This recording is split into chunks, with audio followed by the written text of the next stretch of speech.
നമസ്കാരം. ചരിത്രം പലപ്പോഴും അനുഭവവും പ്രായവും അനുസരിച്ചാണ് രൂപപ്പെടുന്നത്. എന്നാൽ ലോകത്തെ മാറ്റുന്നതിൽ യുവജനങ്ങളുടെ ധൈര്യത്തിന് വലിയ പങ്കുണ്ട്. വിവിധ ഭൂഖണ്ഡങ്ങളിലും സംസ്കാരങ്ങളിലും പ്രതിസന്ധിയുടെ നിമിഷങ്ങളിൽ യുവനേതാക്കൾ മുന്നേറിയിട്ടുണ്ട്. ദൃഢനിശ്ചയം പ്രായത്തെക്കാൾ പ്രധാനമാണെന്ന് തെളിയിച്ചിട്ടുമുണ്ട്.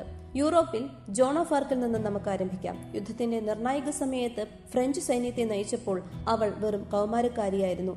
ഔപചാരിക പരിശീലനമില്ലാതെ ഒരു രാഷ്ട്രത്തിന് പ്രചോദനം നൽകുകയും ധീരതയുടെ ശാശ്വത പ്രതീകമായി മാറുകയും ചെയ്തു. ദക്ഷിണേഷ്യയിലേക്ക് പോകുമ്പോൾ വളരെ ചെറുപ്പത്തിൽ തന്നെ അനീതിക്കും കൊളോണിയൽ ഭരണത്തിനുമെതിരെ നിലകൊണ്ട ഭഗത് സിംഗിനെ നാം ഓർക്കുന്നു.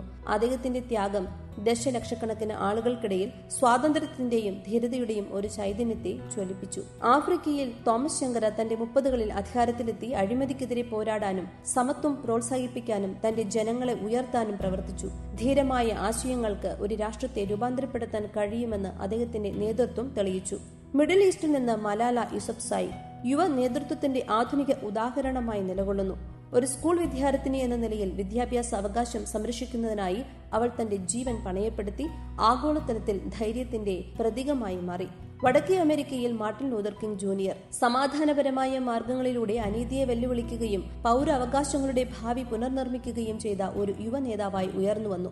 ലാറ്റിൻ അമേരിക്കയിൽ നിന്ന് സൈമൺ ബൊളിവർ ഒരു യുവാവായി തന്റെ വിപ്ലവയാത്ര ആരംഭിച്ചു. രാഷ്ട്രങ്ങളെ സ്വാതന്ത്ര്യത്തിലേക്ക് നയിച്ചു. ഇന്നത്തെ ലോകത്ത് ഗ്രേറ്റ തുൻബെർഗിനെ പോലെയുള്ള ശബ്ദങ്ങൾ പ്രായം നേതൃത്വത്തിന് ഒരു തടസ്സമല്ലെന്ന് നമ്മെ ഓർമ്മിപ്പിക്കുന്നു. ഒരു ചെറിയ പ്രതിഷേധത്തെ കാലാവസ്ഥാ പ്രവർത്തനത്തിനായുള്ള ഒരു ആഗോള പ്രസ്ഥാനമാക്കി അവൾ മാറ്റി.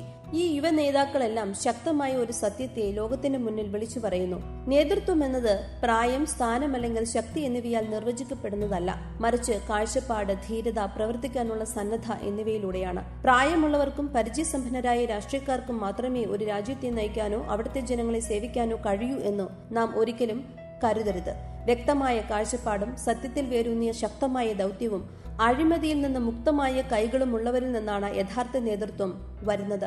സത്യസന്ധരും ദൃഢനിശ്ചയമുള്ളവരും സമൂഹത്തിന്റെ നന്മയ്ക്കായി പ്രവർത്തിക്കാൻ തയ്യാറുള്ളവരിൽ നിന്നാണ് അത് ജനിക്കുന്നത്.